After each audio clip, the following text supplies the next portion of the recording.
Right now, it feels like everyone's losing organic search traffic. You open up your analytics, compare it to last year, and the numbers are down. But here's the thing, you're probably not losing as much traffic as it seems. It's just that most people's analytics are not set up properly to track the traffic you're actually getting from AI search. I recently set this up for a client, and not only did we find thousands of visits from tools like ChatGPT, Perplexity, and others, but we also saw revenue from those clicks. And the best part is, it only takes around 5 minutes to track this properly. In this video, I'll show you how to set this all up so you can see just how much traffic the AI tools are sending to you, the small tweak you need to add to your analytics to make sure it reads these correctly and isn't lost, as well as how to measure both current and past AI search traffic. To start though, we first need to understand the issue with AI search and analytics. As you know, more and more people have been using tools like ChatGPT and other AI tools as pseudo search engines. They ask them questions and the tools provide answers as well as links to sources such as websites. So the big problem is this, you're almost definitely getting traffic from AI tools.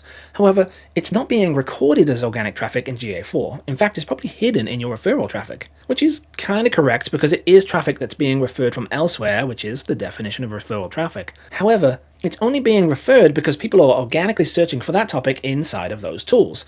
So treating it as a referral means we're not accurately measuring our organic search traffic from all channels.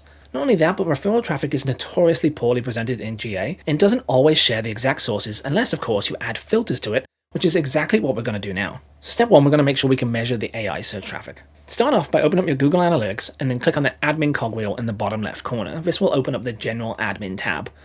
From here, you want to click on Data Display and then Channel Groups. We need to create a new channel group so that we can add our filter and track these AI tools properly. So go ahead and click on the blue Create New Channel Group button.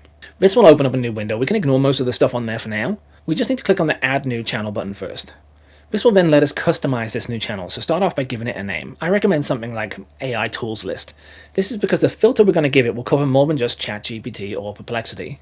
In fact, it also covers AI search engines, AI co-pilots and assistants, AI writing or productivity tools, AI model providers and research labs, other niche creative AI tools, aggregators, etc. Basically, any type of AI tool that scrapes the internet and then can list sources and send us traffic. We want to make sure that we can measure it all. So now it's time to add the filter. Go ahead and click on the plus add condition group text. This is going to load up some options. Click on the add new condition and then select source from the drop down menu. Once you've done that, you need to click on the add a condition that appears to the side of this. It's surrounded by a dotted line. This is basically saying that you can apply a condition to a specific traffic source. So click on this and then chooses the matches regex option. This will then allow us to add some custom regex code in the blank box underneath it. This is where we add our filter code and it looks like this.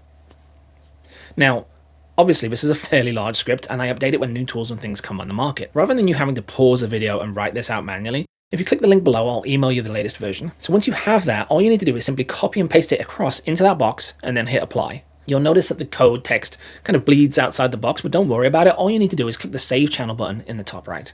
The channel group page will then load back up, so go ahead and give it a name and a description.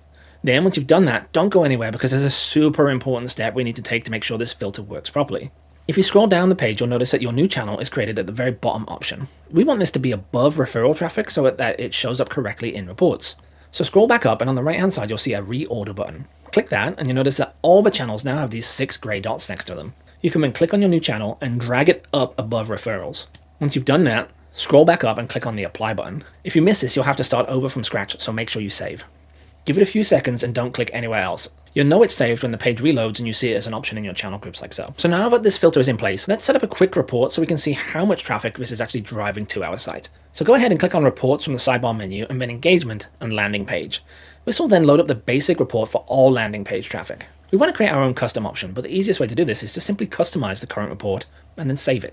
So go ahead and click the customize report option in the top right corner. It kind of looks like a pen icon. This will then open up a new sidebar menu on the right hand side. Go ahead and click on add filter. This will load up another window. Click on the box that says dimension and then type in the name of your channel. You actually start writing it and you should see it come up. This will load up some different filter options available. I like to use the session option as this will tell me every time someone comes across from an AI tool, not just the first time, but every time. Once you've selected that, you then need to set the match type. Select exactly matches from the drop-down menu. Finally, we need to select the value. So from that value drop-down menu, look for the AI tools channel that you made earlier. Select it and then hit apply at the bottom right of the page. Then scroll back up and click on dimensions and go ahead and click on session source/medium from the drop-down menu and then hit apply. By doing this, we're helping the report to filter which particular AI tool drove traffic. Not only that, but it also means that every time we load up this report in the future, it will be set at this setting. So the last thing to do now is hit the save button and select save as a new report so that we don't lose these changes or overwrite the current landing pages that we've just been editing. A pop-up window will appear, so give it a name and then hit save. And just like that, you now have a report showing all traffic to your site from AI tools, traffic you probably thought you had lost. You can then adjust those parameters to get even more insights. So for example, if you change it from source medium to landing page, add a page URL filter, and then search for /blog, it will then show you specific blog posts that are getting AI search traffic. This way you can check them out and try to figure out why these are doing better than your other articles. Pretty handy, right? But what if after all of this, you're still not seeing a huge amount of articles being recommended? Well, check this video out next where I break down exactly how AI search works, as well as what you need to do to include in your content so that it gets recommended by all of these AI tools. And don't forget, if you want the tracking script I shared in this video, as well as any future updates to it, click the link below and I'll email you the latest version.